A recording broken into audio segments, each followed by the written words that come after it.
education.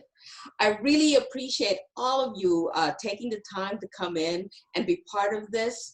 And if you can, I beg your apologies, and I beg your patience as we try to make this whole format work. We were hoping to have the YouTube videos up by today.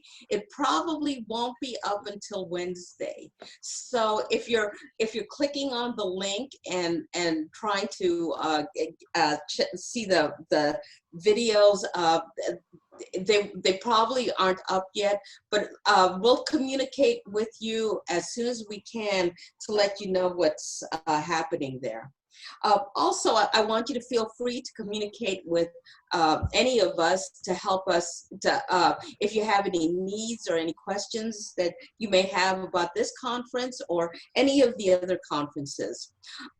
I am happy to let you know that this will be my last time in this position, because my dear colleague Amira Ehrlich in Israel is going to be taking over. She's very young, sharp, and knows technology better than I do. But don't worry, I will be around to support her in every endeavor that she'll have as she moves forward with the spirituality and music education SIG. Today, we're going to have 4 presenters. It's a panel discussion. After each presentation, we'll have a 5-minute discussion for you to interact. And of course, we have also July 27th, we'll come back, and you're welcome to interact as well. So I'd like to go through the program today and give a little bit of background about each speaker. Of course, I told you that I'm Susan Quindag, and from Liberty University, and I'll be presenting a paper on what we need, a song of the night in our sacred spaces. And then Dr. Karen Hendricks from Boston University in the United States will be presenting a paper titled, I Can't Breathe, We Can't Sing, the Need for Authentic Connection in a Time of Global Crisis. And Reverend Professor June Boyce Tillman, from the University of Winchester, UK, and Northwest University, South Africa, will be presenting a paper on musical connection, disruption, and inclusion when space is confined. And we'll conclude, and I'll hand over the baton to Dr. Amira Ehrlich of Levinsky College of Education in Israel, and she'll be discussing reimagining sacred spaces, COVID-19 Jewish prayer solutions. So with that, if you have any, I don't know if they can take questions, but if I'll just take a second if anybody has a question or concern at this point. Okay, and I am going to see how I could share this screen. Okay, so let me see here. Okay. At any time, if anybody has additional questions or comments, feel free to type them in the chat box as well. Okay, give me a second, because right now I am, let's see, I am gonna have a problem. Well, no, don't want to do that. I told you it's so much better whenever to have a younger person involved in this kind of stuff. Okay, I all hope you're having a good day, and I don't want to hear that. That's the wrong presentation. Hang on a second. Oof, okay. Okay, here we go. Let me try this again. Please be patient. Somebody else start talking or advertising something while I get this on. Okay. Okay. Maybe I'll say first of all, hello and welcome. And it's my pleasure to be taking over from Susan. I would rather be co-chairing with Susan, which is kind of what we've been doing this year. And I imagine she'll stay for support as long as I need her, and she'll still be part of the SIG. We're really happy that you chose to join us this evening. Like Susan said, we're going to have a series of 4 presentations that constitute a kind of panel on the state of play, on spirituality in music education, particularly different global aspects of the current situation most of our papers today have to do in some way with the pandemic and what that has done to spirituality and music education. After each short presentation, there'll be a time for some questions or comments. And then at the end, we're going to have some kind of discussion. I'll be explaining later this evening when we conclude about our next live session next week on July 27th. But I'll just in advance say that on July 27th, we're planning more of a discussion, less of a presentation. The idea is that we hope that all of the videos will be uploaded, presentations will be pre-recorded presentations will be uploaded to the YouTube channel by Wednesday, hopefully, and you'll be able to watch them at your own time. And then we'll come together again for a live session on July 27th, and that session will be devoted to the discussion of those presentations and any other discussions that you as participants would like to bring up. So Susan has shared her screen, and she's going to be first. Susan, go ahead. Okay. Thank you, Amira. As I said, this presentation is titled, Why We Need a Song in the Night in Our Sacred Spaces. We are living through an unprecedented time with this pandemic. I must admit, I have only been inconvenienced through this period. However, I know, and probably all of you know, many who have struggled and suffered horrendous loss as a result of the quarantine and the coronavirus. I know a few who have job insecurities now and are not sure how they will support themselves and their family financially. I know of another family whose whole family contracted COVID-19 and almost lost a child through this. And I know of one other who did lose 2 siblings. And she said to me that the hardest thing was that she could not say goodbye to them. As we go through this season of struggling or suffering, we commonly grasp to that which will enable us to survive, rationalize, or comprehend suffering, and eliminate that which is non-essential. Music, remarkably, is indispensable for us during suffering. Created and performed in its most simplistic or complex form, and received and embraced for its most simplistic or profound message. Sometimes the best music is composed and performed in the midst of suffering or when considering suffering, so we can share the burdens and have a song in the night. When I think about this, I think of the Black spirituals that were sung under the bondage of slavery in the 1600s to the 1800s in America. I think of the great requiems that were composed in honor of the deceased. And of course, I think of the simple hymns with profound text, like the one I happened to hear yesterday when I was jogging by a nearby church and they were having their outdoor worship service. The congregation there was singing, "Be still my soul, the Lord is on my side. Bear patiently the cross of grief or pain."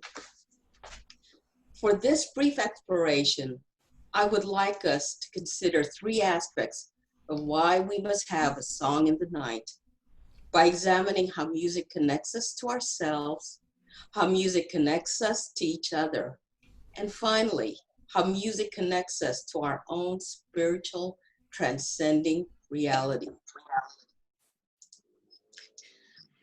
Plato once said, "Music and rhythm find their way into the secret places of the soul."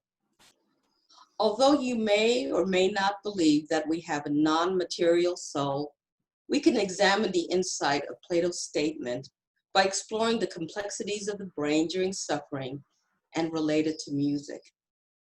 According to neuroscientists, our brain best functions and serve us when there is an appropriate balance of neurological and chemical activity.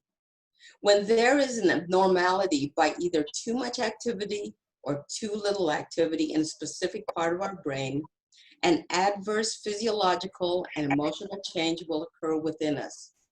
Music, when received and perceived, can cause a reaction that permeates throughout various parts of our brain and alter or counteract these neurological and chemical imbalances. This is particularly critical in the area of the brain called the limbic system, which is where our brain first absorbs information and control our emotional state.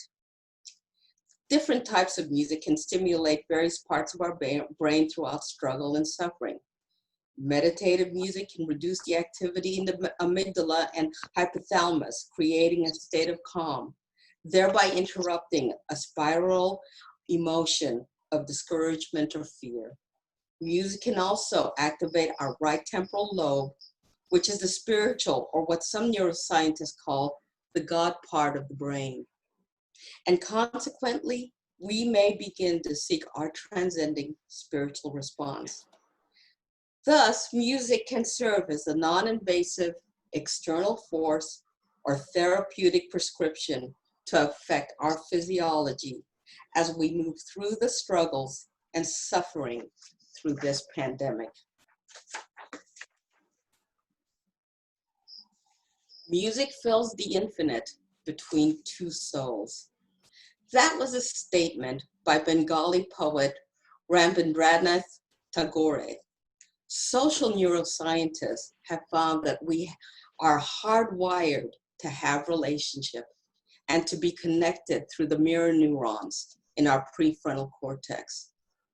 That is why we highly value empathy, the ability to understand what another person is going through and be able to place ourselves in their shoes. However, relationships and connection during this pandemic, especially at the early stages of the quarantine, were difficult since we were asked to socially distance and be isolated. Yet music can help fill some of the need for empathy.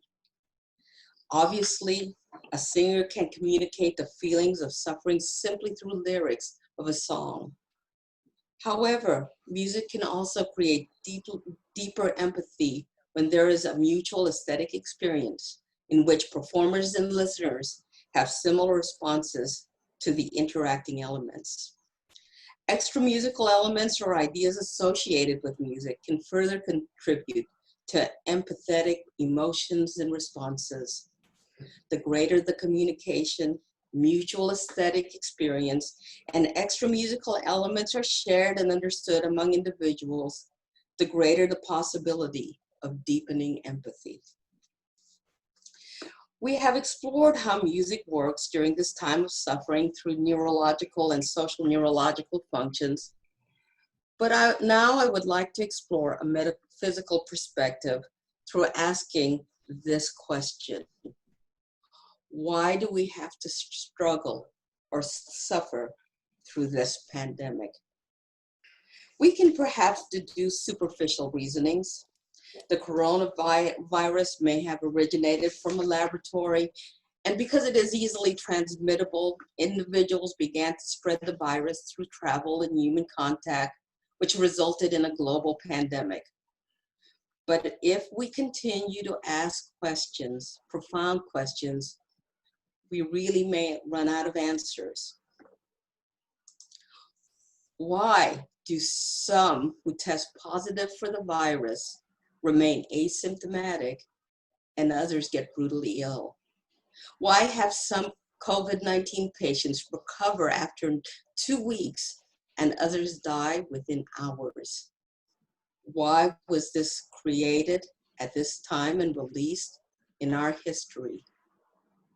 If we ask enough questions, we will find that the scientific method fails us, and we really have no answers to some of the most profound, puzzling questions. We also realize the limitations of our experts, organizations, politicians, and even ourselves. At that point, we must look to answers not in the physical realm, but in the metaphysical realm. we have to redirect and consider our theodicy, the study of good and evil, as well as suffering from a spiritual perspective.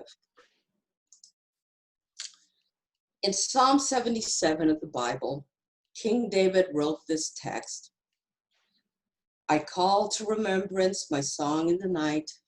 I commune with mine own heart, and my spirit made diligent search. Will the Lord cast off forever, and will he be favorable no more? And I said, this is my infirmity, but I will remember the years of the right hand of the Most High. Neuroscientists such as Daniel Newberg, Mark Robert Waldman, and Daniel Amin conclude that we are created to seek or receive spiritual answers to puzzling or mysterious questions, such as our questions today regarding the pandemic. As I stated earlier, these scientists have determined that there is an area in the right temporal lobe of the brain which controls and activates for transcending spiritual issues. Philosopher Mark Alford calls it the God part of our brain. But beyond the neuroscience, our spirituality will often cause us to turn to music for a song in the night, like King David did, as evident in his Psalms and his biography. Consequently, we are created to seek spirituality, and we can use music. Daniel Amin contends that music has the same neurological effect as prayer. As we discuss, music can interact with our physiology and emotions. Music can remind us of our spiritual foundation, as King David did through Psalm 77. But most of all, it could enhance our relationship to our higher being or higher power. In David's case, he sought an almighty God. In conclusion, let us use music in our sacred spaces at home, whatever it looks like, to create balance in our brain, to engage in empathy, to bring us into our most valued relationship during struggle and suffering. And may we share our music with the greatest of passion and compassion, knowing at this time we can still have a song in the night. Thank you for your attention. But I want, before I leave, before I leave and we start having questions, I wanted to just encourage those of you who this is the first, especially if this is the first time you've been to an ISME conference, about some of the benefits of being part of this ISME SIG in music, spirituality and music education. Parts of this paper that I just gave, I gave 10 years ago in China. But since then, I had a journey. And as I went through that journey, I kept refining my thoughts and process as an evangelical Christian. And I did that primarily through preparing presentations and writing for this particular SIG. So there's such a great benefit of growth and understanding in your own beliefs that you could find in this particular SIG. You'll be able to answer many questions that you have that need be answered. And this SIG is a safe space for exploration. A few years ago, there were a few colleagues in this SIG who were saying that they really can't discuss their research or their papers about spirituality at their college or university. Well, this is a place where you can be free, and we have a good diverse group, as you could even see from this panel right here. And of course, we're looking at ways for dissemination in this 21st century, not only through the traditional publication, but now with this global platform of Zoom and anything else. So, as a conclusion to my presentation, I just wanted to encourage all of you to consider this SIG and to be part of it, whether you're an attendee, but hopefully you'll be able to write and contribute or perform in future ISME conferences as well. The next one in Australia. Thank you very much. Thank you very much, Susan. So if you stop your screen share, we can go back to the gallery view and we can see, there we go. There we go. And it's time for questions or comments.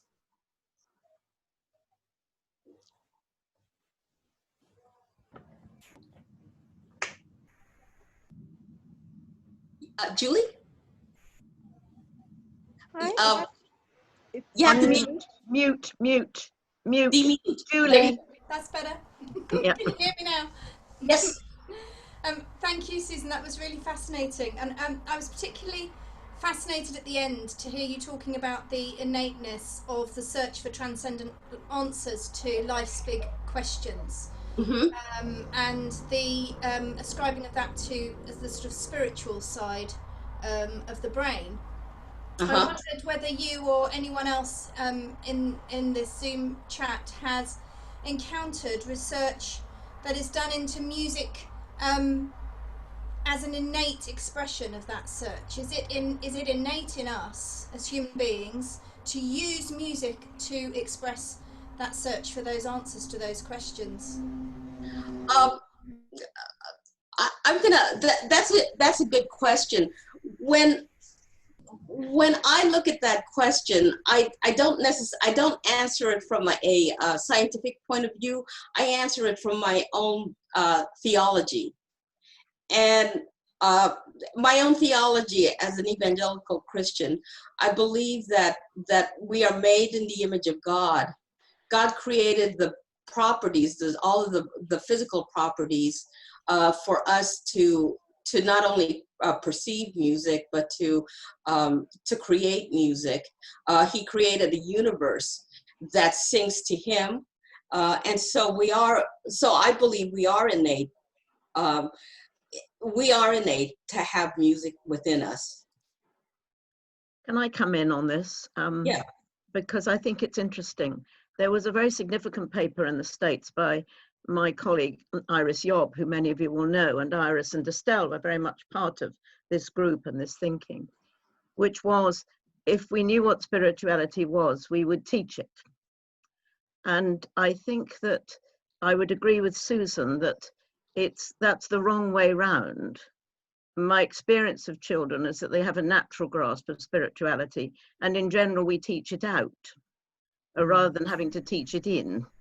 And the challenge is probably through music of keeping it alive, that the cry of the newborn child is, the cry of recognition in the world, the cry of belonging, the cry of being here, and so on. So the first sound the child makes is that attempt at being part of a bigger and wider community than the enclosing of the mother's womb.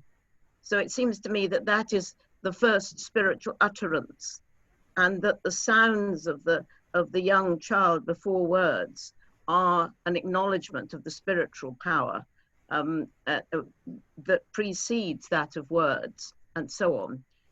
So I think that we who are music teachers and working with the youngest children, it's a question of how we keep that innate sense alive while we teach the tools of our trade, where to put our fingers on a flute or what a crotchet is, that somehow or other there must always be activities that will keep that sense alive. And I think that music education has probably forgotten that in some contexts. And that would be my contribution to that discussion. Thank you, Julie.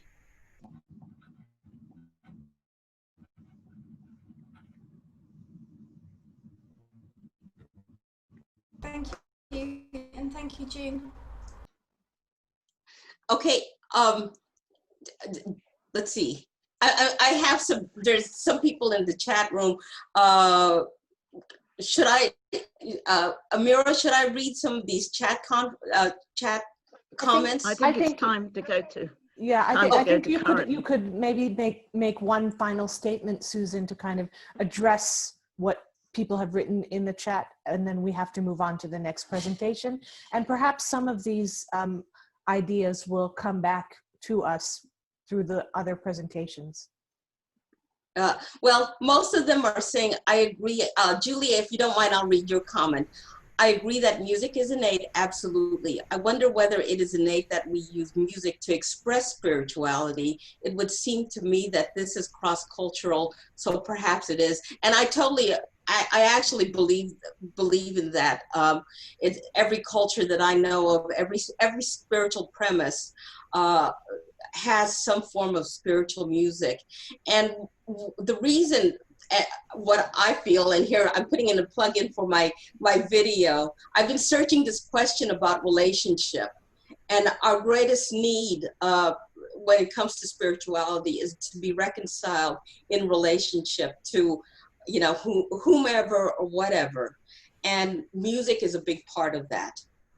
And it seems to appear in every culture and every premise. But okay, last plug, make sure you come on July 27th at 1400 so we can continue this discussion. Okay, thank you so much. I appreciate all of you. Thank you.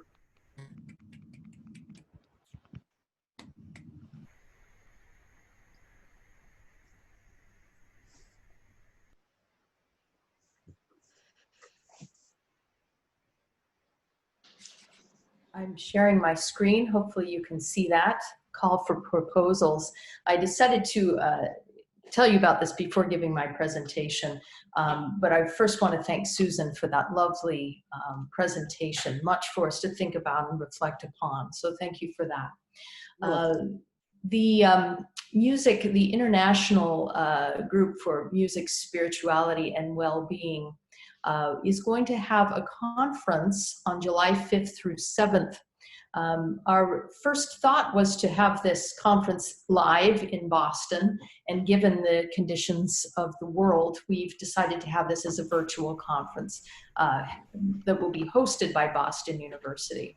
So my partner and colleague Tanya Smith and I will be the co-conveners of this event, and we would like to invite any of you, you're all invited to participate. We are asking for proposals for this event. The theme is Fostering Well-Being in Times of Global Crisis. And I am going to, as soon as I finish sharing the screen, I'm going to put in the chat box my email address so you can have a PDF version of this. But you can see here what the aims of MSW is. And then we have down here our various conference themes, sub-themes of the conference theme, Fostering Wellbeing in Times of Global Crisis. Submission deadlines are December 11th of this year, and we would invite you to submit abstracts of 900 words or less, excluding references. And let us know if you're interested in a paper session, symposium, performance, mediated discussion, or virtual poster presentation. So we'll still have posters, but those will be virtual on the MSW website. Also include a bio and photo along with those proposals, please. Now the exciting thing is that, oh, well, I'm getting ahead of myself. I'm so excited about the publication coming from this. But before we get there, please submit those by December 11th to me. My email address is here. I'll also have that in the chat box in just a moment. And then we will have, those will be reviewed by an international audience. And, okay. היא מספרת על איזה כנס שיהיה ביולי Okay, בעוד שנה. that's not us, I think. All right. You'll be notified by February 1st. Now for the publication, papers related to this conference may be considered for publication in an edited book in June's Music and Spirituality series with Peter Lang. And so after the conference is over, we will invite chapter proposals. And those also will be submitted to me. So we hope you'll consider being a part of this event. Okay, I've stopped sharing my screen, and now in the chat box, I've just put my email address if you'd like a PDF. So before I go on, are there any questions about the conference? June, do you want to add anything about MSW in general? Or? Yes, I have just one thing to say. Could everybody who's not speaking put themselves on mute so that we don't get that the feedback in, where somebody's got a conversation going on who's not in mute at the moment. Yes, I've put in the chat room, those of the people who are interested in MSW International, the website, www.mswinternational.org. And there you will see the books of Peter Lang, the 10 books that are already out in the series, Music and Spirituality. And there are 4 more coming out at the moment. One, The Spirituality of the Djembe Drum from the African traditions. One on the spirituality of the music of John Tavener. One that Karen and I are working, 2 that we're working on, which I think Karen is going to talk a little bit more about. And one possibly that we're considering on music and dancing and spirituality. So we're very open to new proposals in all of those. They are in general anthologies, although if one of you is a budding author of a total book, do not be shy in coming forward. Back to you, Karen.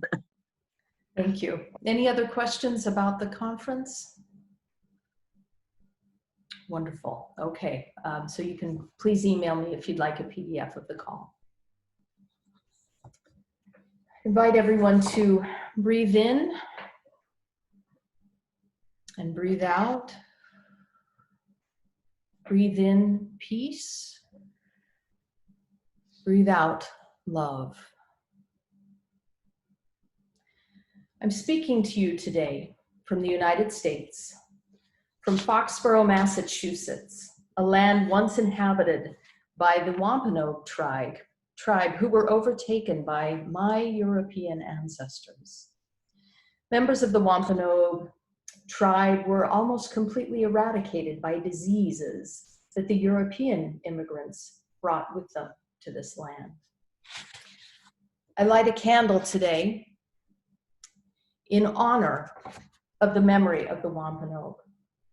I also remember that my ability to speak today at this International Scholarly Forum does not come from my merits alone, but also from the white privilege into which I was born.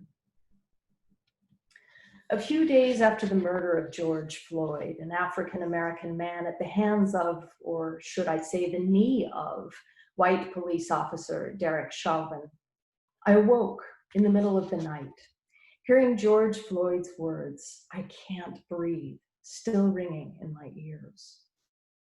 I shuddered in a cold sweat as I recognized how these same words are spoken much too often throughout communities of color in this country, where life breath is literally suppressed through police brutality, through disproportionate exposure to and lack of sufficient treatment for COVID-19, through pollutions associated with environmental injustice, and through inhumane confinement in prison cells due to unjust incarceration.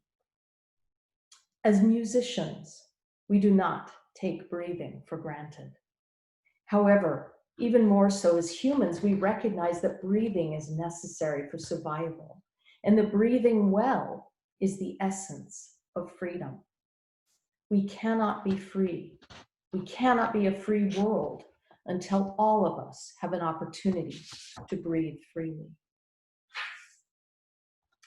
White supremacy is suffocating all of us.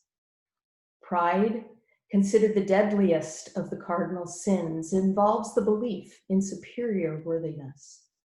This belief in superiority is necessary to satiate greed and gluttony, such as in the case of imperialism that led to colonization and slavery. Supremacist beliefs are further aided by abstraction and segregation, where empathy is suppressed and obscured. Legal scholar Thomas Ross described segregation and Black abstraction this way, quote, "White supremacists can more easily think of Black persons as not fully human, so long as they do not see them in a familiar social context. The great power of Black abstraction is its power to blunt the empathetic response, end quote. Just as segregation and abstraction interfere with empathy, so does a false or misguided sense of piety or a sense of religious innocence, which too easily allows those uncomfortable with difficult truths and difficult conversations to shift the blame elsewhere, and wherever knowingly or unknowingly perpetuate a cycle of disconnect from reality and spiritual separation from others. The lack of empathy may then reinforce that belief of superiority and entitlement and encourage an unhealthy filtering of information, whether fact or fiction, that supports our worldviews as well as our addictions. The lack of empathy also stymies the ability for authentic connection, damages integrity, and degrades morality. Black author James Baldwin described the white plight this way, quote, "They have destroyed and are destroying hundreds of thousands of lives and do not know it, and do not want to know it. It is the innocence which constitutes the crime." These innocent people are in effect still trapped in the history which they do not understand. Until they understand it, they cannot be released from it.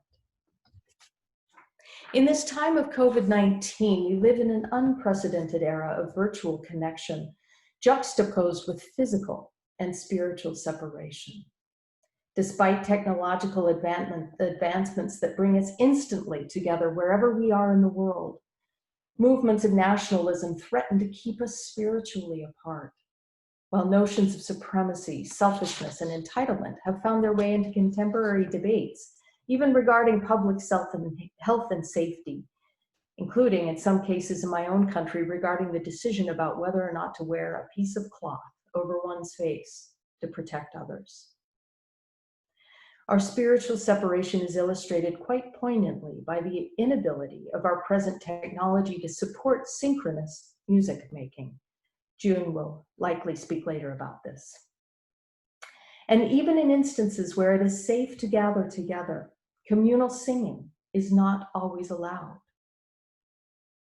"I can't breathe," say my brothers and sisters of color whose oppression did not stop with the emancipation of slavery. "I can't breathe," say those in COVID-19 units gasping for air. "We can't sing together," we cry as we feel our separation so tangibly. Could it be that our world, like an addict who is running out of options, might finally fall to its knees? For me, saying Black Lives Matter is only the beginning of the work that I must do. I must begin to learn my own history, and then I must act to create a better future.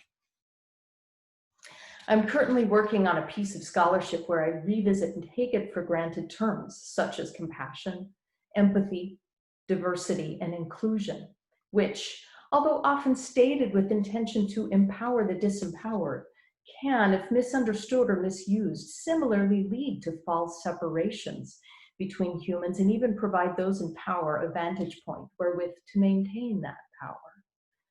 My purpose with this research is to provide a space for us to rethink our own positions and places in the various human interactions that are essential and ever present in music education. Although time does not allow for a full discussion of these terms today, I would like to address some taken for granted assumptions in music education, which we would do well to revisit. These include hero and villain narratives and deficit perspectives. Popular media are saturated with images of teachers, often caricatured as larger-than-life figures who are either villainous or heroic. Neither of these extremes are accurate nor fair, and both are used at different times by politicians and other influential policymakers to push an individual agenda. In the case of a villain, teachers may be viewed as aloof, boring, lacking emotional control, and/or tyrannical. Heroic narratives also abound, not only in popular media, but are also commonplace in societal perceptions of teachers. However, I argue that embracing the hero narrative can lead to the same kind of superior-inferior relationship alluded to previously, and can interfere with authentic connection. As I've written elsewhere, the hero-teacher narrative is one that we have come to take for granted, often without questioning what it truly means for us or the students we serve. Although our egos might salivate at the idea of playing Superman in the classroom, such an approach demonstrates an inherent and ironic problem with power. Not only are students seen as inferior and helpless, but teachers are, in a sense, expected to act the role of benefactor, generously giving and teaching out of the goodness of our hearts without adequate compensation or personal respect. Instead, we might choose to celebrate the humanity of music teachers, honoring the strengths, mistakes, and strivings that are part of our common lived experience. We can simultaneously resist the notion of teachers being totally terrible or practically perfect, instead recognizing us all as human and giving space for all of us to continually learn and grow along with our students. By taking a viewpoint wherein students and teachers each bring particular strengths to the learning process, we allow authentic connections to forge between teachers and students, including authentic expressions of music and self. We might similarly resist deficit perspectives that position certain minority students as inferior or somehow lacking. As stated previously, our history is wrought with narratives of superiority, inferiority that are directly related to efforts of those in power to keep that power.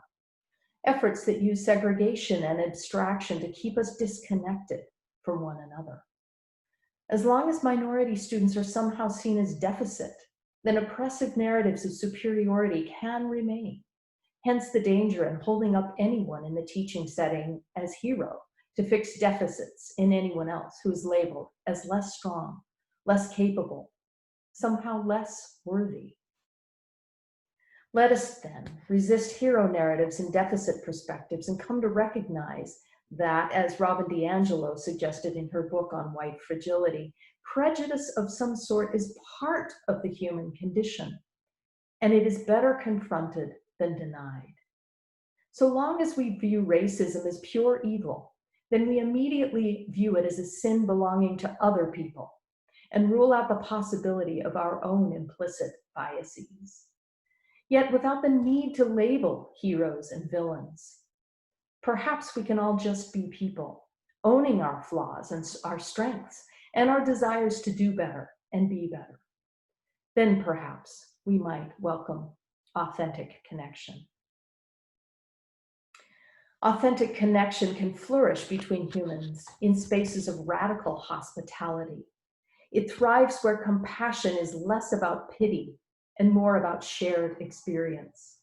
It thrives where empathy is less about imagining others' needs from one's own perspective and more about attunement to another person's values and worldviews.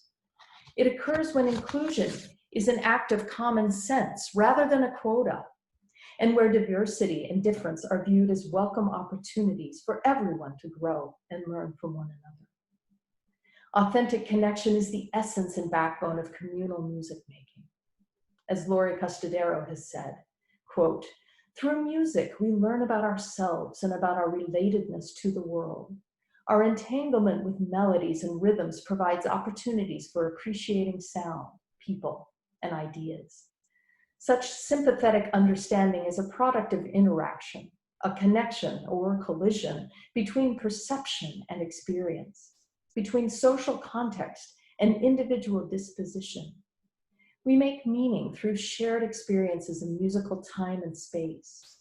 We find personal solace and inspiration from our own and others' individual interpretations from within those dimensions. Through the compelling qualities of organized sound and the rewards making such sound, we are drawn to others through revelations of our common humanity and drawn to artistry through realizations of uncommon accomplishments." End quote. Yet authentic connection in music is much more than mere musical companionship, more than sympathetic human company. It is a collective and intimate musical experience that is biophysical as well as musical, where dynamics of power give way to ebb and flow of sound, and control gives way to contribution. It is where we breathe together. Authenticity has been defined as connection with our true selves, as well as integrity we display in our interaction with others. It is the essence of presence with ourselves or self-alignment that allows utmost honesty and genuineness in interactions with others. Authentic connection in music making requires a fair amount of vulnerability and risk-taking among the musicers. Risk-taking in turn requires a feeling of safety and trust. In educational settings, authentic connection similarly requires courage and a feeling of safety not only among students, but among teachers as well. In his description of Pentecostal pedagogy, Christopher Emdin bemoans how pre-service teachers are taught to fear students before they even know them. Indoctrinated into a no-nonsense system of rote classroom management strategies meant as a firewall to prevent systemic breakdown that in reality can take the life out of teaching. He says, quote, "We were both told not to express too much emotion with students or be too friendly with them. I was told to stand your ground when they test you and remember there is nothing wrong with being mean. Don't smile until May." Unfortunately, this same mantra required us to remove all emotion from our teaching.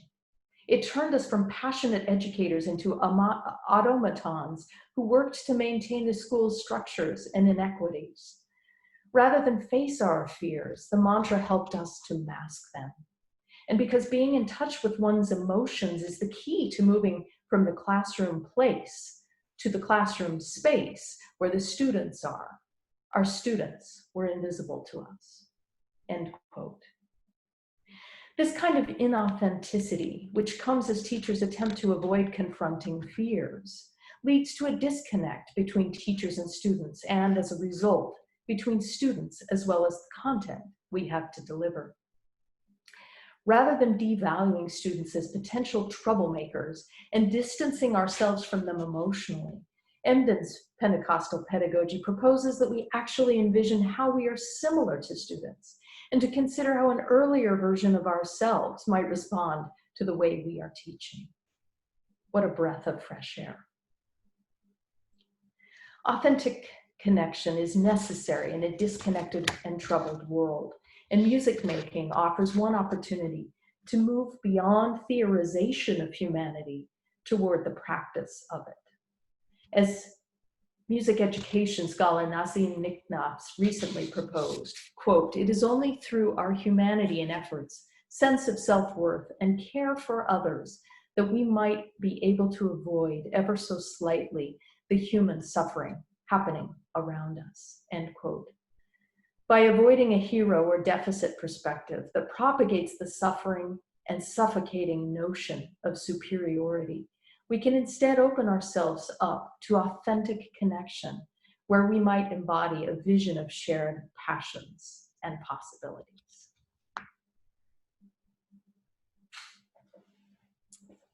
Thank you. Thank you, Karen. We're opening up for questions and comments.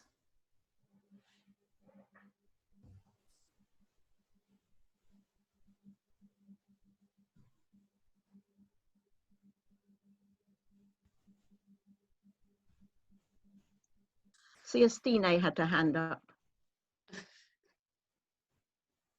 Siastine? I think she had a hand up. Did you? Oh, there were some people with thumbs up and clapping. Okay. I don't know that I saw any questions. Karen, can I just ask a quick question? Please. Could I? Okay. I just wanted to know what your definition of white privilege is. White privilege is the social capital that I have, I'll speak for myself, as a white person who was born into a system where I was born with particular advantages that were not available to people who looked different than I did. Certain social advantages, connections, financial resources, educational resources that have been given to me and continue with me throughout my life.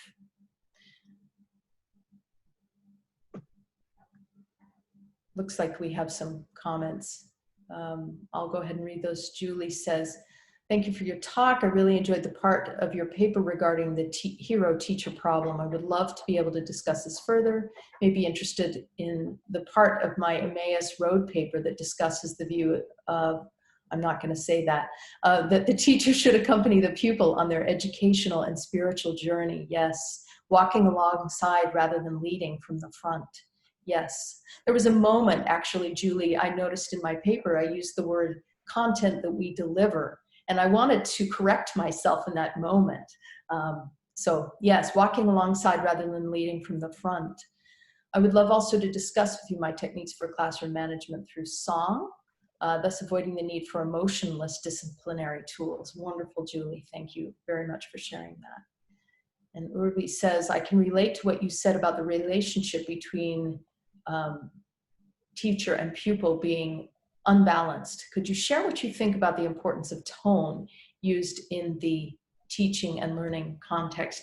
Do you mean by that the tone we use as teachers when we're addressing others?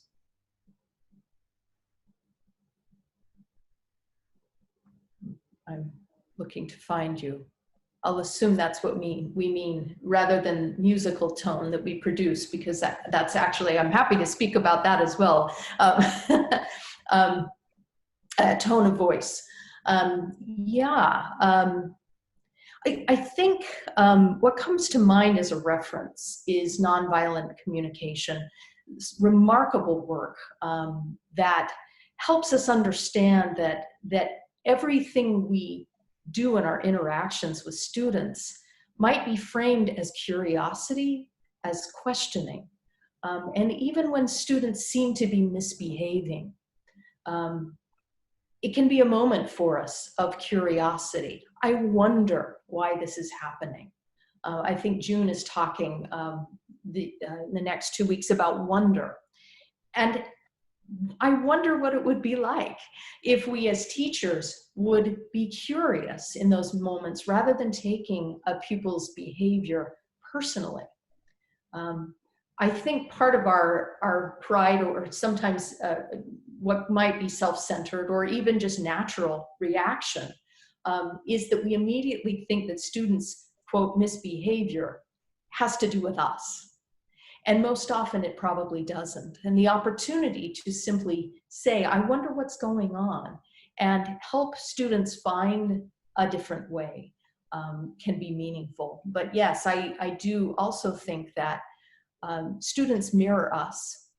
And when we have a particular mean or angry tone of voice, they will respond to that.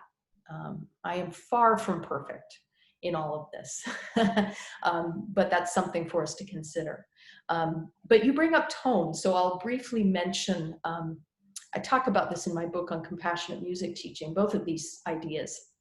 The second being musical tone, and the belief that many of us share, and Shinichi Suzuki taught, that tone has a living soul, and the tone with which we produce on an instrument or when we sing is reflective of our soul. He minimizes that to a person's character, but I will extend that a bit to our soul. And it's the way that we literally connect with one another. So thank you very much for those comments and questions. Anything further?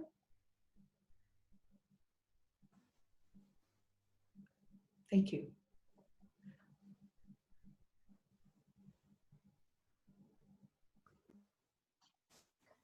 Thank you, Karen. I think we're ready to move on to June. Well, it's lovely to be with you today and to see lots of new friends and lots of older friends as well. Many of you will know that I've spent a lot of time studying the 12th century mystic Hildegard of Bingen. She sees the divine as music, calls the Trinity music, and sees music as the primary connecting force for the universe. She's now been proved right by the quantum physicist, which is quite good. And also those of you who read the Narnia Chronicles in your childhood or even in your adulthood will know that if you get to Narnia when Aslan is creating the world, Aslan is creating the world by singing tones of various kinds, a low tone and then an upper tone and then a middle tone. And the whole thing is created by means of singing and music and tones. Anthony Storr, in his influential book, Music and the Mind, says music is the one apparently useless thing that every culture has. So why does every culture have it? And says its primary reason for existing is to bring people together and to create community.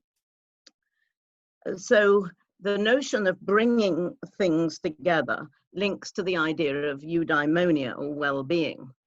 If we're going to be well-being as human beings, we have to have a connection, the authentic connection that Karen has described so beautifully, with one another, with ourselves, with the environment, the natural world, and I see Helena Kettleborough here, and also with the divine, however that we may conceive that. How has this worked in the COVID crisis? There's a wonderful quotation I met today from an Oxford academic, is that COVID didn't bring new problems, it actually revealed problems that were already existing, but now are apparent much more clearly in the COVID crisis. And I want to look at that in relation to the way music education has been constructed in our schools. I'm going to take the environment first, because in lockdown in the UK, and I'm going to deal primarily with examples in the UK, have been in my garden a great deal, and in the absence of aeroplanes, I've been more aware of the environmental symphony. I'm going to start with a poem called The Music of April Stillness. There is a stillness deep down things today. I can nearly hear the worms' journeyings and the wriggling of the tardigrades in the water butt. The curving edges of the sky clouds are no longer straightened by cross lines, and the fountain burbles an undertone. The falling catkins noiselessly pattern the sun-mottled lawn, and the scrabble of the squirrels offers a too loud rattle in the pianissimo symphony. The caroling birds add a perhaps louder counterpoint. The burgeoning green leaves will soon be big enough to rustle. Finely tuned branches performed a graceful dance of varying rhythms over the bench on which I sit. A symphony of rest, and I long to join. So that notion of the connection with the environment and feeling very close to trees and flowers and birds and bees and all of that, we've sort of ignored in music education. We could transform environmental perception if we actually asked students to open their violin case and give thanks for the tree which gave its life in order to produce the violin. Have we done that? No. Sometimes, but not very often. So I acquired during this time, and this is where my vulnerability that Karen advised us to have shows, this is a new flute. It is, as it still looks, a beech branch with holes cut in it. Very much like probably the early flutes that people made out of animal bones and bits of twig and so on. The beech tree is my favorite tree. I've only had it for about 2 weeks, but I feel very close to a beech tree.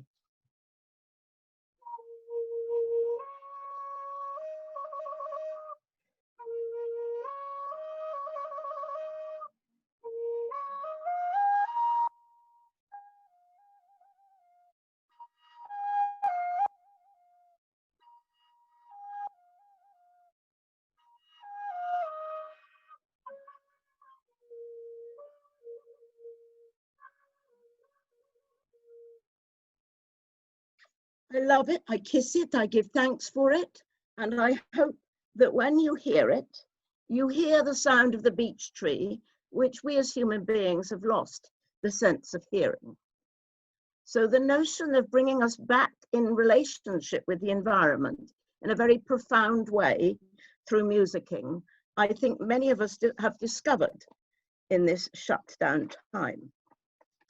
Now, I know this is very close to Susan's heart. We are very close to other people and we bring them together. So I just want to give a few examples of the sort of little stories from the UK, how this has been done.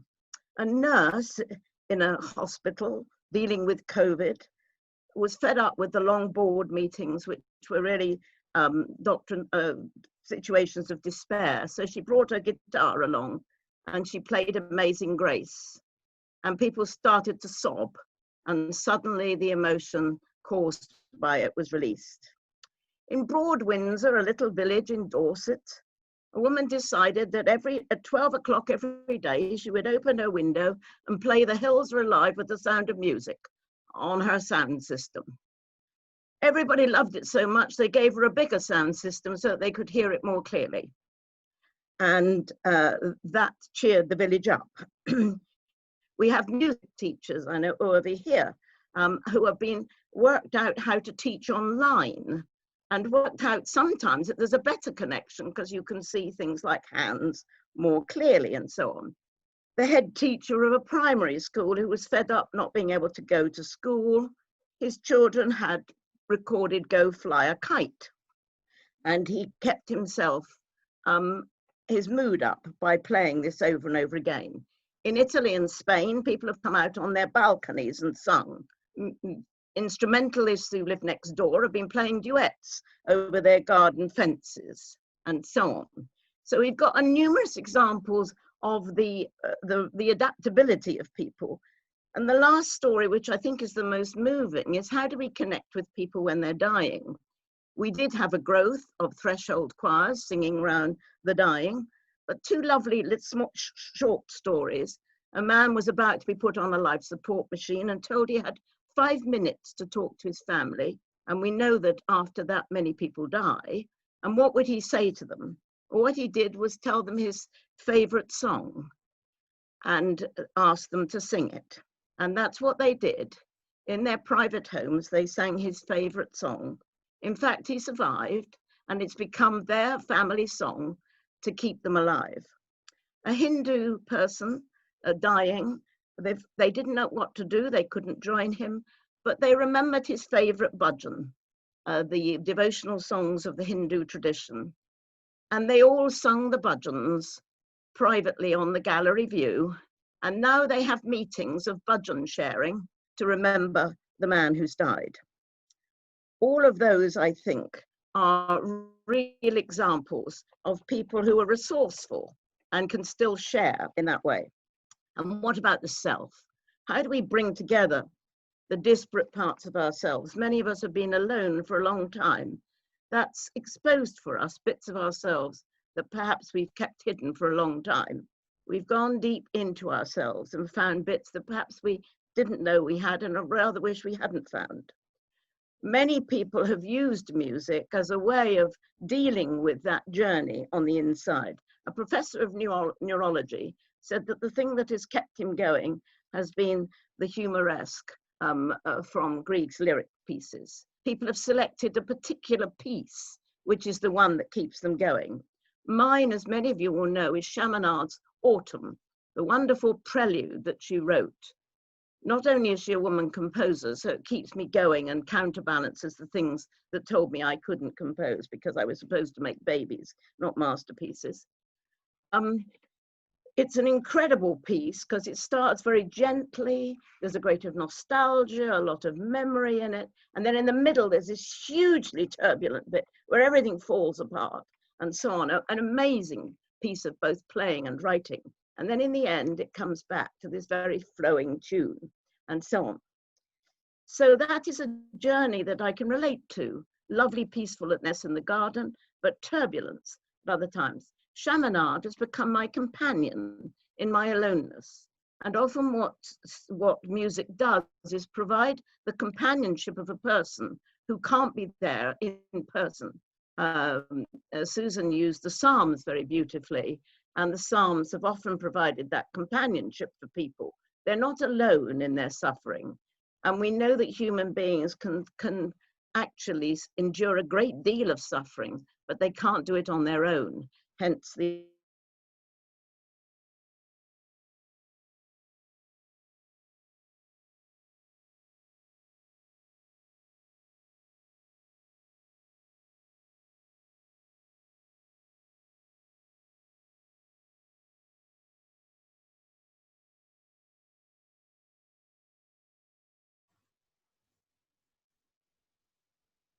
June, I believe we've lost your connection for a bit.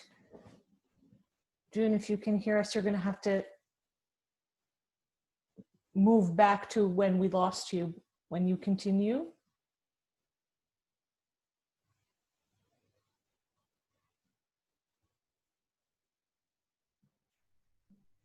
Oh dear, she's gone. Yeah, I think it may be a good thing. She may be logging back in to secure her connection. So we'll give her a few more minutes. I'm sorry, I've come back to you. I lost the connection. Yay. Okay. The last bit is the connection with the divine, and I see that my friend Meta Killick is here. And I want to just look briefly at her project called Music and Mandalas.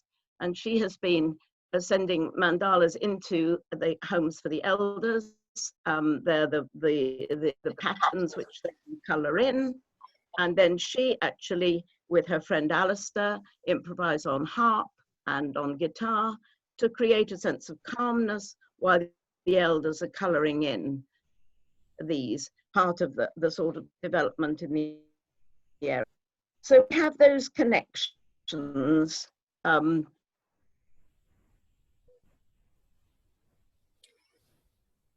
June, can I speak about this a little bit, because you've frozen again? Go ahead until June reboots. Yes, go ahead, please. Okay, so the mandala is an expression of sacred geometry. I don't know, I'm new to this group, so I'm assuming that you're familiar with mandala. Hildegard von Bingen created mandala. In all cultures, there are expressions of mandala as I'm back again. As sacred art. The notion of the cosmic choir, which I've put on Zoom. I had something called Space for Peace, where various faiths came together, and they basically sang around a cathedral using chant's choice, and the cathedral mixed the rabbi and the imam and the church choir and the children and so on. That we've transferred onto Zoom, which of course has no way of synchronizing pulse, but what we've done is to use not the pulse of the Western tradition, but the drone, the eternity sound of the Eastern traditions as a way of uniting.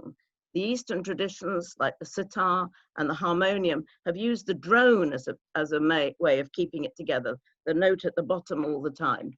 And we improvise over the top of it. We start in silence, we then go into a single note, then into a variety of chants, which we mix in various ways, and then into pieces which people choose in one way or another. So we have the cosmic choir, and if you're interested in joining that, we meet once a fortnight on a Monday, and I've put the contact details in the chat room. So it's that way, and we've had wonderful comments from Hussein Muhammad talking from an Islamic perspective. Allah reminds us in the Quran that Allah created us into tribes and nations, that we may know one another, that we may know our common origin. And from a more New Age perspective, from an energetic perspective, in this informed isolation comes the opportunity for internalization of a deeper connection with the natural world. And so we're confronted in that with uncertainty, which we can learn to live with. Many people said they had to unlearn all the things they'd learned in Western classical music about pulse and so on, about tone, because everything is right. You can put whatever tone in you like, you can do whatever you like listening to other people. And Robert Kagwa writing says, we have lost our sense of mystery. So it's the notion of restoring a sense of mystery. And I know some of my friends here have been part of that and so on. My question is, how does music education prepare us for that understanding and adaptability that all these little examples have shown? Have we in our classrooms substituted musical knowledge for musical wisdom? Do we understand what music is doing? Do we look at the environment and how we connect with it?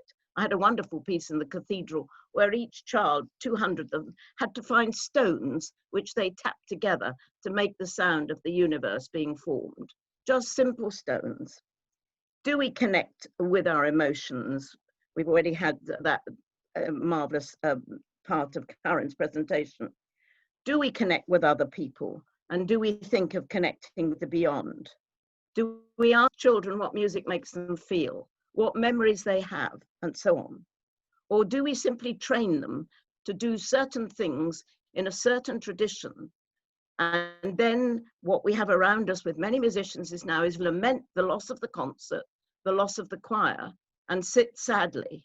Don't sit sadly. Adapt all of those things to what can be done.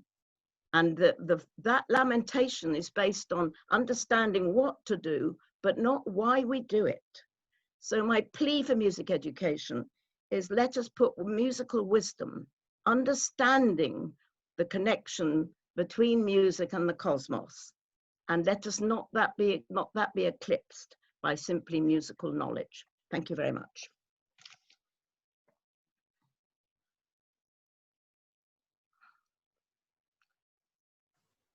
Thank you very much, June. We're opening for some comments and questions. Can I have a little go? Yep. June, one of the schools that I have been talking to have been using the improvised music as meditation for their bubble when they come in. That's Meta, who's the improviser of music and mandalas. Yeah. Yeah. So the idea that meditation, quietness, and gentleness is being evoked in the classroom. There are wise teachers. And Tanya, I don't know who she is. I've met her on Twitter. She has taken the music and actually the kaleidoscope, and she uses it to settle her bubble, because I think when children are coming back to school in the UK, there's a lot of fear, a lot of uncertainty, and a lot of very mixed feelings for these children. And actually using music propositionally to bring that sense of calm and that sense of connection. And this teacher is doing that, and it's a beautiful thing. Thank you. Thank you, Meta.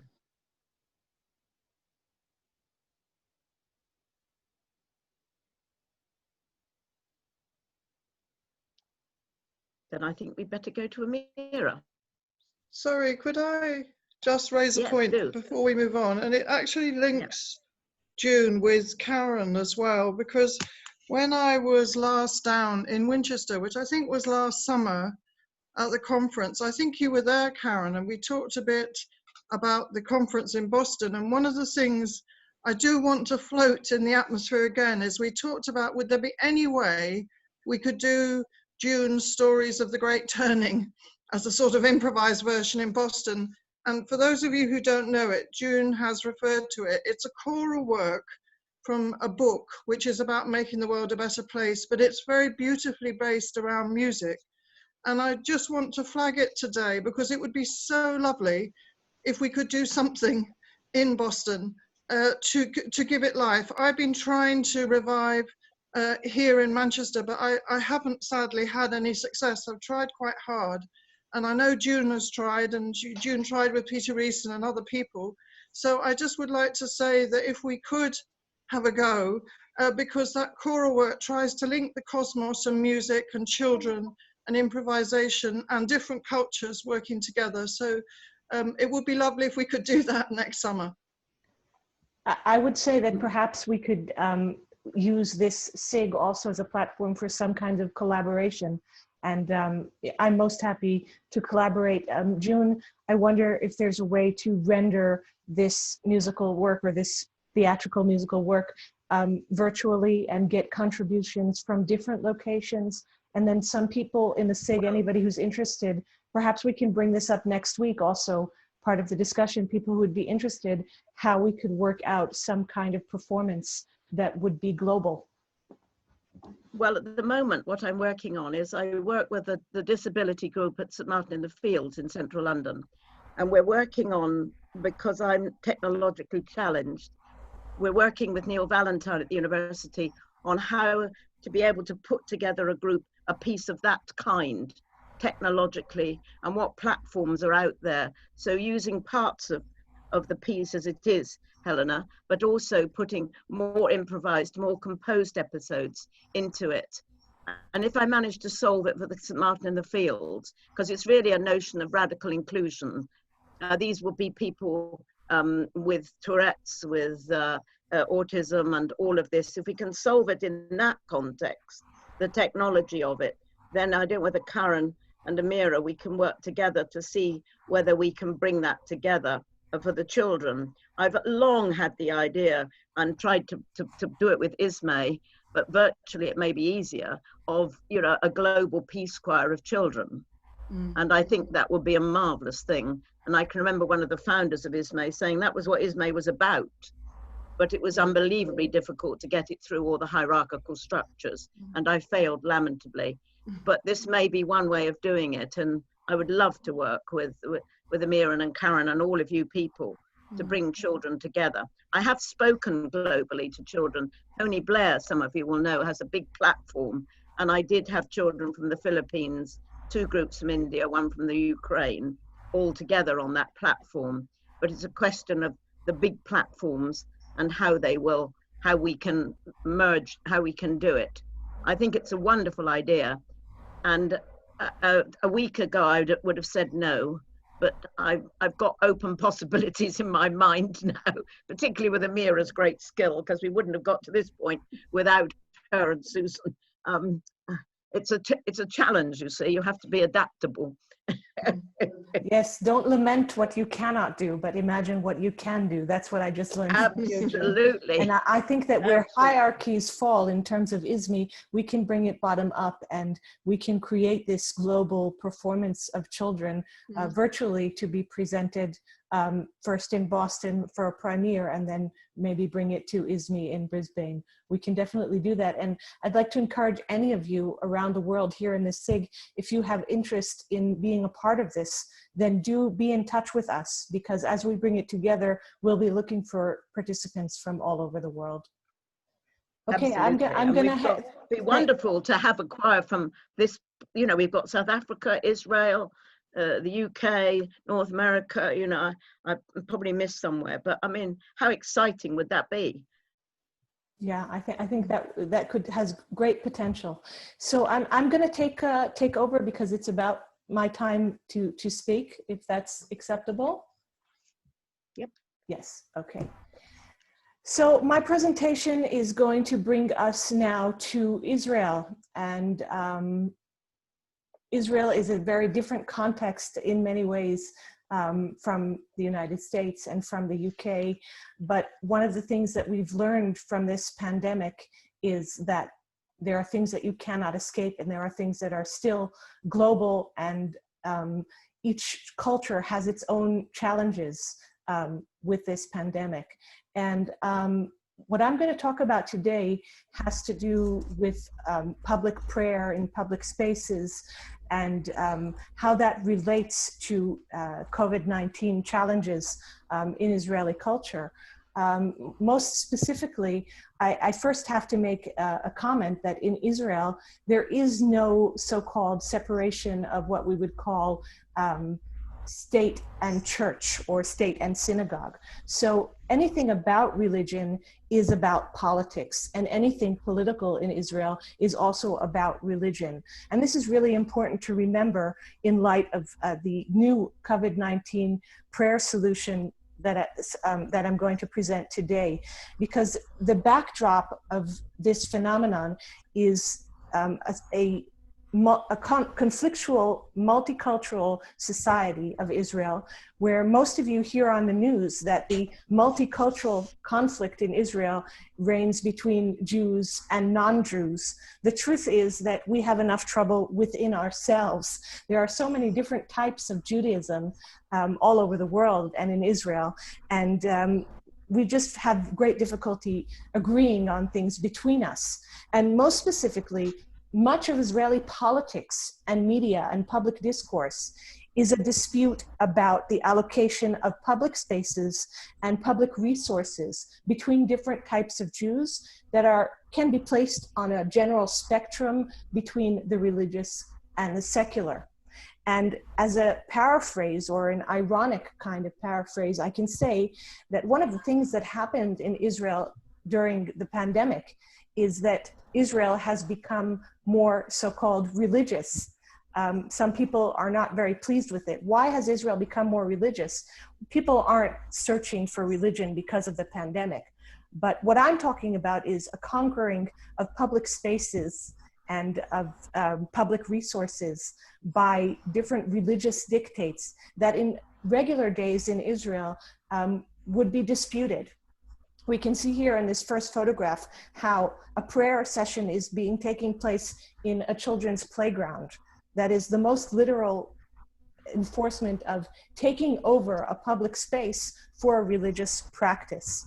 And what happened just this weekend, I don't know how much you know on the news, but Israel is very much in a new wave of COVID-19, and the coronavirus is peaking in Israel in the past couple of weeks, and our government has been discussing and rediscussing what should be done to kind of limit contagion.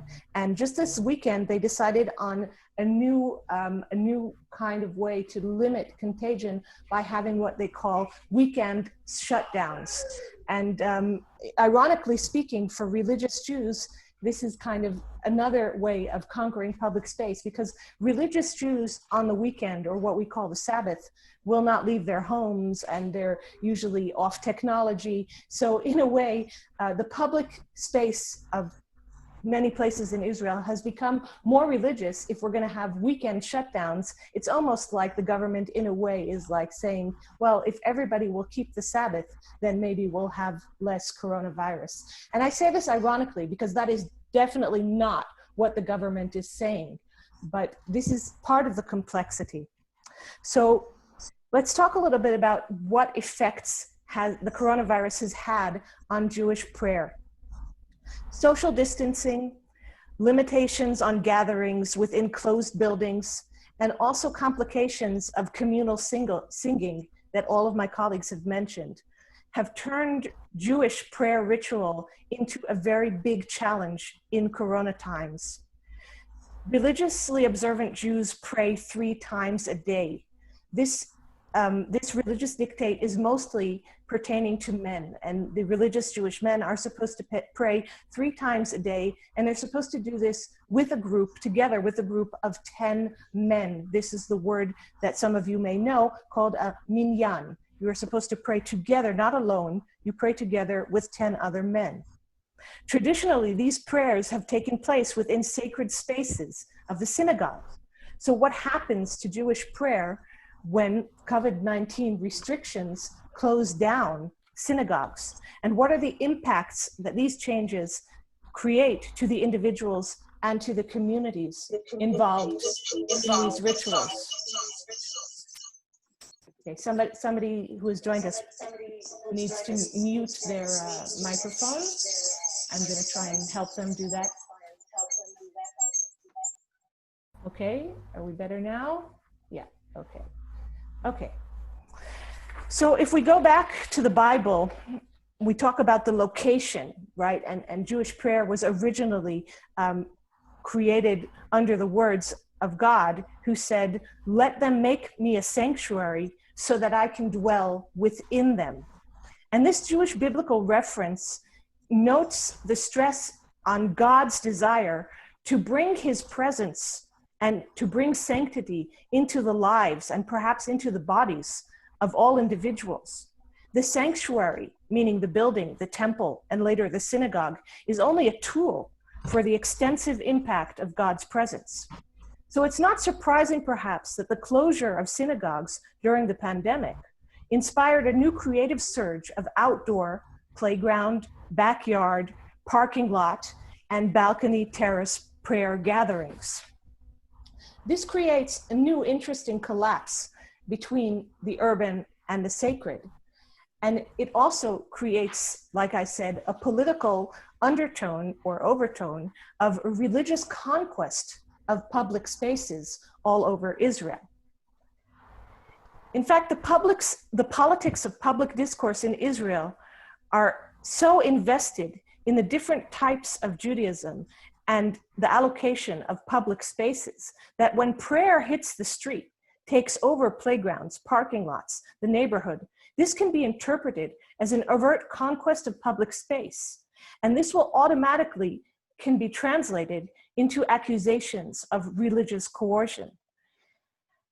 This becomes a potential loss of the delicate balance that is just barely holding the fabric of society together.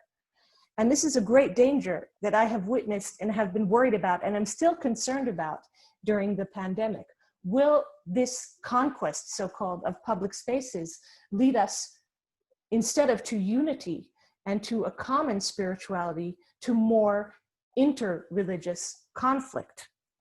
But I want to take a look at some of the interesting positive impacts that the pandemic and the outdoor prayer sessions have had. And what I've witnessed in communities that I live in and communities that my family lives in and friends and from social media, there have been an interesting tendency for all sectors of Judaism to experience a sense of unity in the face of crisis. This was so in our first wave of the pandemic. Now that we face a new secondary wave, this unity is starting to break down. But in terms of prayer and Jewish ritual, the first coronavirus lockdown had people of all types of religious and secular Judaism joining together, enjoying mutual respect and unity. In fact, some Jews who never before would have been caught praying together in the same synagogue found themselves on the same street corner or in the same parking lot gatherings because of the lockdown restrictions.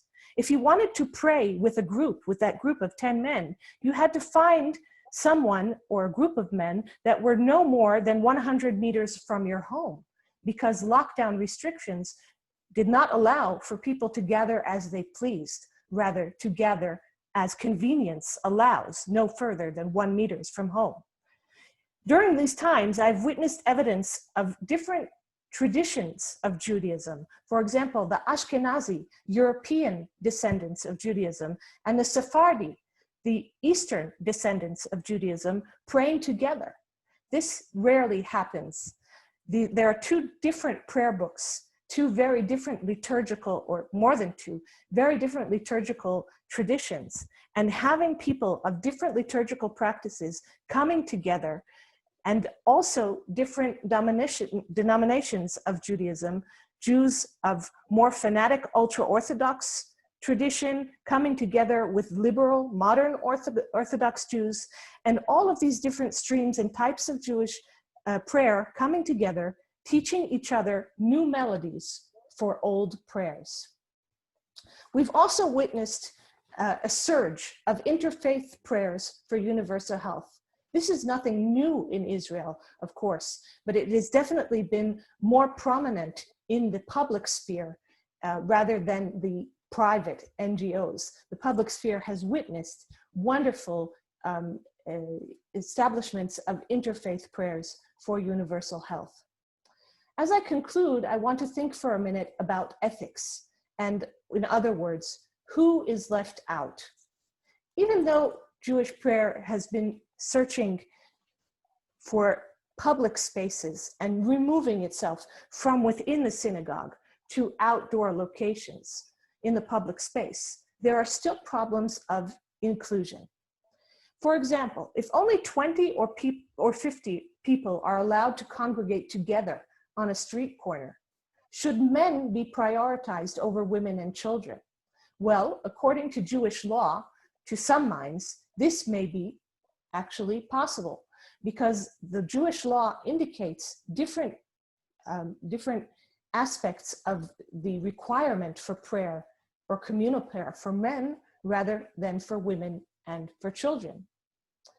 But great concern has been given to this question in the past weeks and months, and all synagogues of all different streams, from the ultra-Orthodox to the modern Orthodox, liberal, Ashkenazi, and Sephardi, have come together not only in prayer on street corners, but have come together in discussion, a new discussion of ethics and COVID-19 synagogue ethics. And the main question that is being discussed now on social media, in newspapers, and in all different communities and in national forums of discussion is, how can women and families return to the synagogue? And when they say synagogue, we mean the outdoor prayer rituals. How can women and families become a part of these gatherings as well? It cannot only be for men.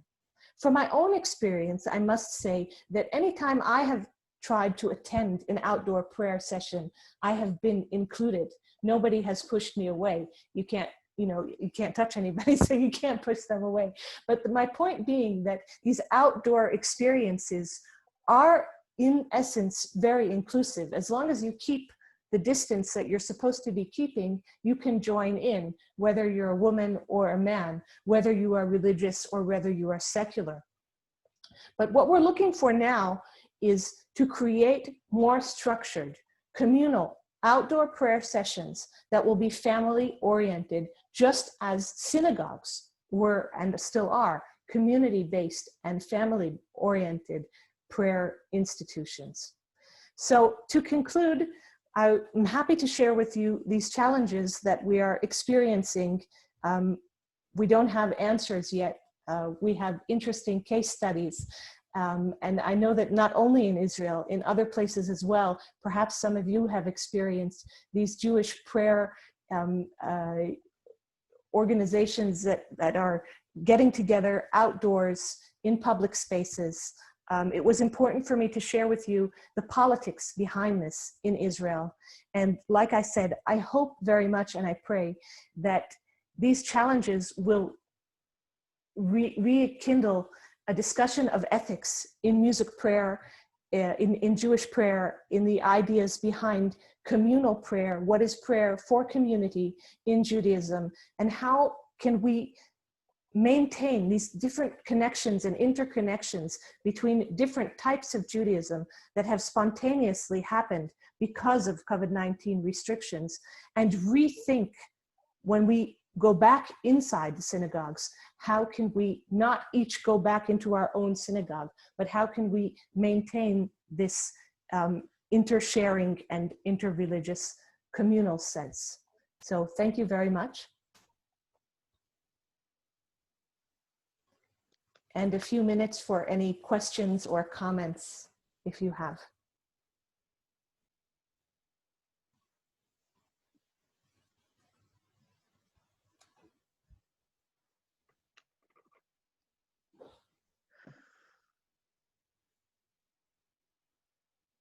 I will just say that all of the photographs that appeared in my presentation are taken from the Israeli media. So from the newspapers, Haaretz, if you know it, Times of Israel, Jerusalem Post. These are photographs that have been circulating throughout the Israeli media. It's of course a challenge because as a religiously observant Jew, when main prayer sessions take place on Sabbath, I, for example, will not take a picture of them because of technology.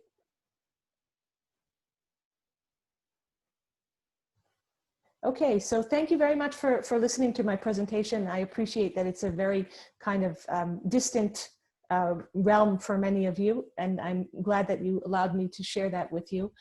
Do we have any recordings of the sound of the prayers? Again, that's a wonderful question. The main prayer sessions actually happen on Sabbath, and religiously observant Jews don't record themselves during these times. I have, however, seen some posts on social media of some of these prayer sessions.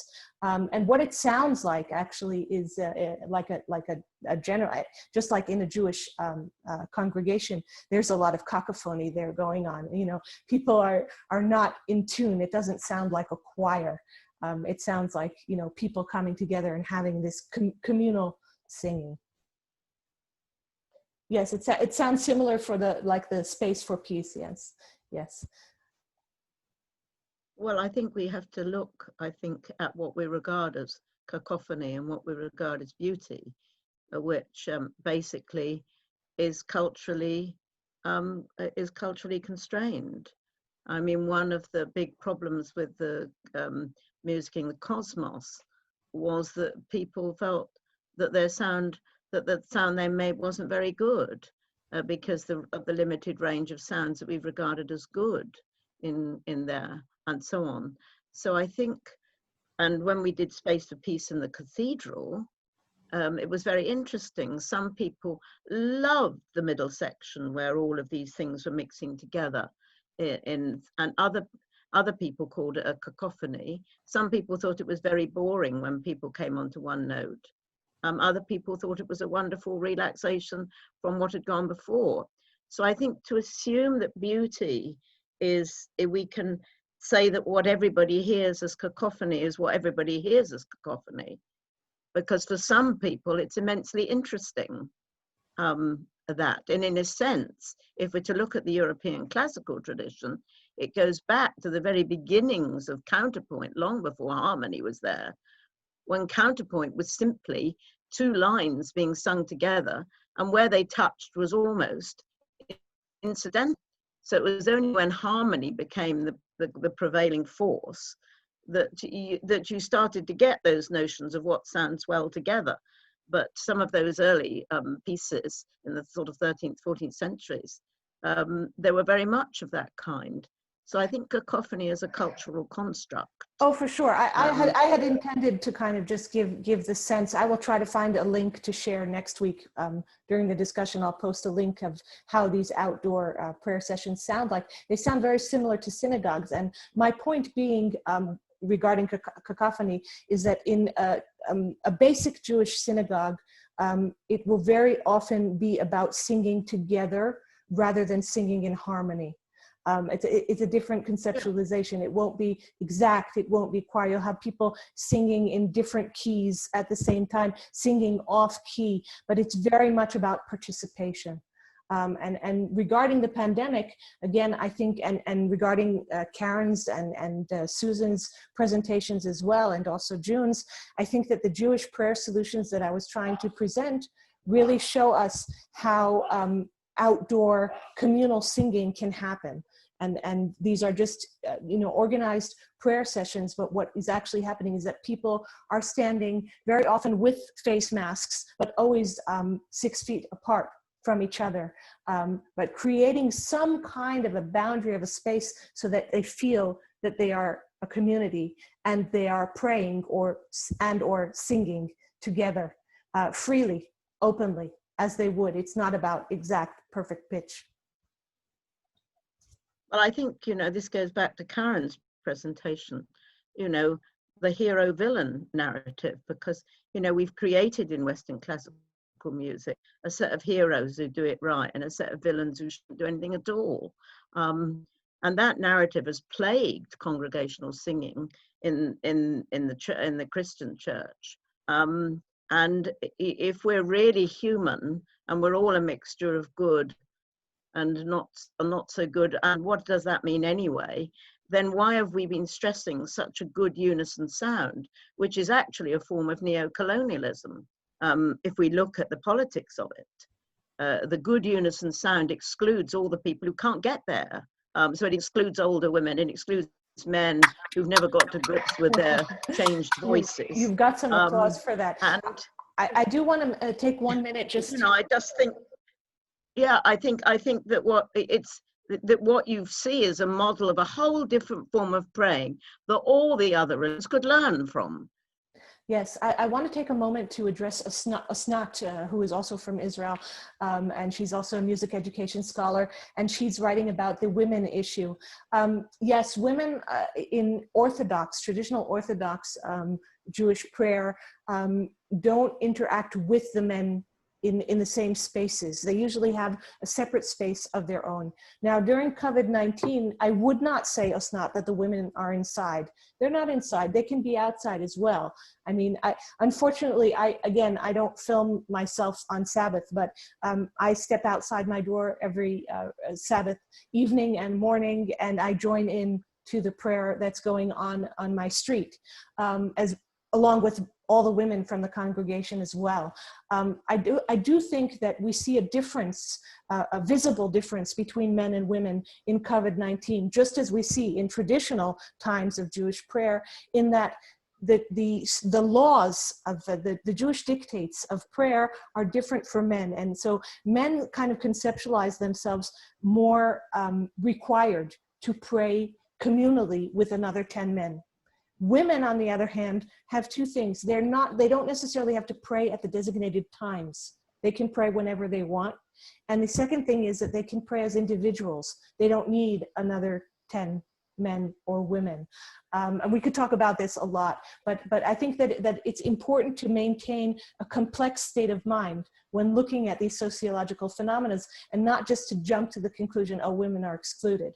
And the wonderful thing that I'm seeing, and this is what I tried to express in my presentation, I'm a little bit nervous today, running the logistics and presenting at the same time is not working out great for me. But what I tried to convey was that whether women are being included enough or not, what's happening is a new discourse on the ethics of synagogue and community is emerging from COVID-19. And this to me is important. This will be a benefit of the pandemic, is that many different streams of Judaism are coming together in dialogue to discuss the ethics of participation and inclusion and what it is to be a community in prayer and in song.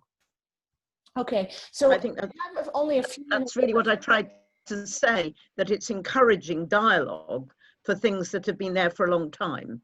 And I think that's really exciting, Amira. Thank you, thank you. So we have only a few minutes left for our live session today, and I would really like to use this time to open up to conversation.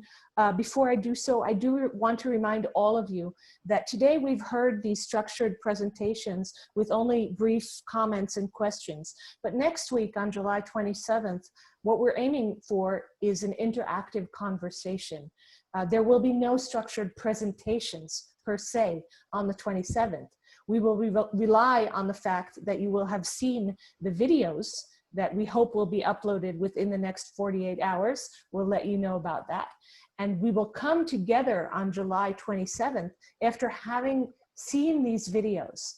Now, we're going to publish a schedule. We're going to divide the discussion on the 27th into time slots, and we're going to separate the discussion to 3 main discussions. One discussion will be about music education, spirituality, and Christian theology.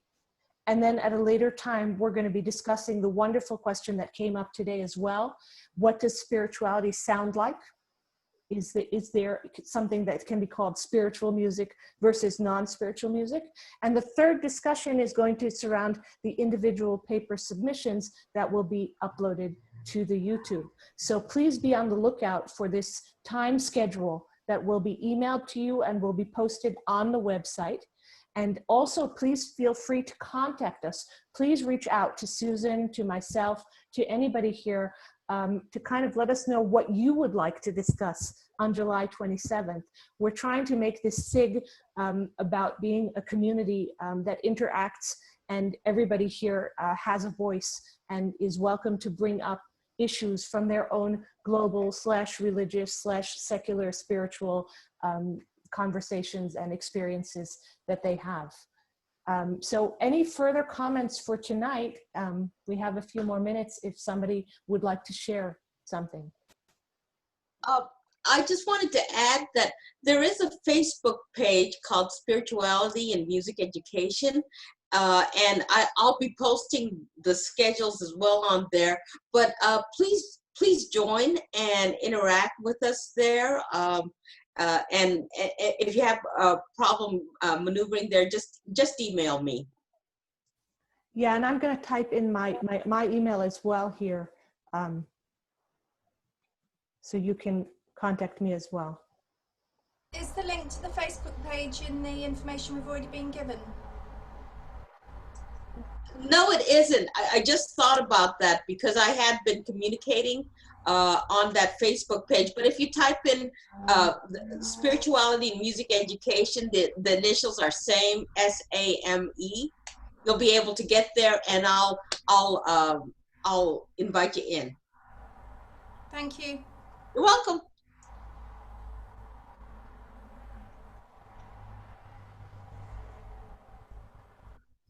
I just wanted to just highlight the themes if there's nobody with questions. Yeah, and I was just going to suggest that if there are no further comments or suggestions before we log off, we take a few minutes or seconds to enact Karen's recommendation of breathing together. So June, did you want the themes? Yeah, you can bring up the themes. I think the three that I wanted to highlight were, Karen used the wonderful phrase, misguided piety. And that highlights what you'd stressed, Amira, but is still a dilemma in the UK with basically an established religion. And that's where we differ profoundly from the US, where religion is very obvious in public life and religion is banned in life, and so on. But that notion of the interface between the political and the religious and the public space and who owns public spaces, I think is an important debate, and it leads us to that debate between religion and spirituality, because in many ways the development of the new spiritualities is about those people who've been excluded from religions, things like women, people of sexualities other than heterosexuality, and also the feminine in God. And you'll find all those alive and well in the world of spirituality, but not so alive and well in the faith, the well-known faith traditions. I think the other thing, we've had the interface between ethics, justice, and spirituality, which with Karen's deficit models and so on. And how do ethics and spirituality, have we got a common moral code? Or are there a variety of moral codes which are set up, in a sense, nationally and culturally? And I think, you know, that interfaces with the religious question. And I think I love the notion that curiosity, we've more or less abandoned curiosity in education.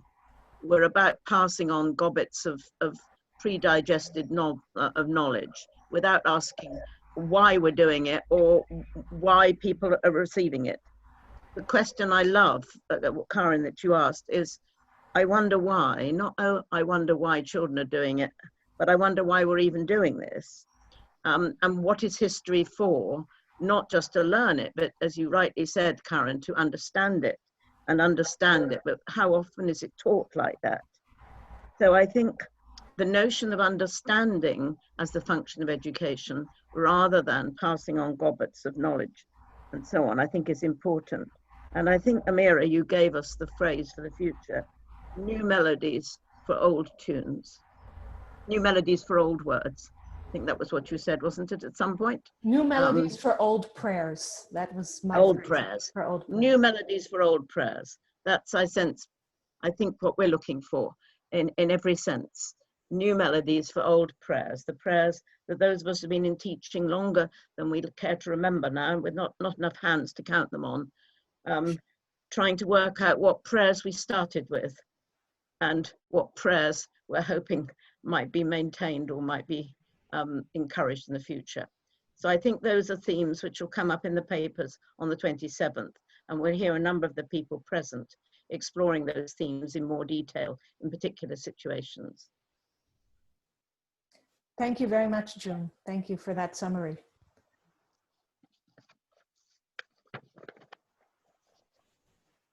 Okay, so I again want to thank you all for joining us this evening. And one more time, I will encourage you to reach out and let us know what it is you would like to contribute and what it is you would like to discuss on July 27th, because we're going to have, you know, some flexibility of time there, and we really want to hear your voices. And I would like to encourage you all to become active members of the SIG. I'm hoping that this new virtual world will enable the SIG to have some kind of action in between conferences and not just every 2 years. At the ISME conference, we can communicate as a community, and we can contribute to each other and network with each other and create some wonderful collaborations. So it was wonderful to meet you all this evening. And I will say thank you to my friends and colleagues, Susan, who has held this SIG together for many, many years, Susan. It's been wonderful learning from you, and I have very large shoes to step into now. This SIG would not be what it is without June. We all know that. And Karen, it's been wonderful meeting you and working with you and getting to know your work in these past days where we've been pulling this SIG together. So a big thank you to my friends and colleagues and to all of you who have joined us. And I will say shalom from Jerusalem. Shalom from Jerusalem, Shalom. Israel. Shalom, everybody. Shalom. Shalom. Do come with curiosity, lots of questions. Be curious, all of you. Come with your questions written down. Thank you. Thank you all. Shalom. Shalom. Shalom. Thank you. Shalom. We're going to sign Shalom, off. shalom. We will be happy to see you again July 27th. Please note the difference in time schedule on the 27th. Yes. Yeah. Thank you, Amira. Thank you. Thank you, June. Thank you, Karen. Thank you, Susan. Thank you, everybody.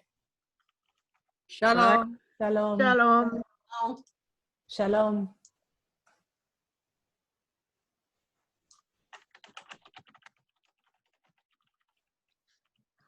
Thank you, Amira. You are, as I said, a rock star. Thank you, Susan.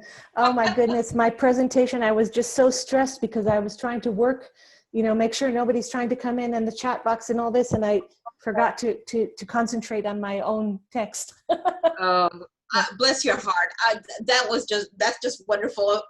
Anytime I hear a presentation about Jewish culture, I'm really fascinated by it. And so it was Thank great. you so much for your support. And now we just all need to pray that the videos will upload. I will, and I've been praying. And just let me know if I could help. And we'll see you back on Wednesday at our usual time. Okay. Our usual time. Thank you so much. Okay. Good night. Thank you. See you. Hey, by the way, tell your little girl I miss seeing her. Okay? Yeah, I know. I was very strict with them. I told them they can't come into the room, and you know, they're so used to seeing you guys, but probably on Wednesday they'll pop in. Tell them that they have to come in and see Aunt Sue. And oh yes, I will. I will. Okay. Thank you so much. Good night. Bye. Good night.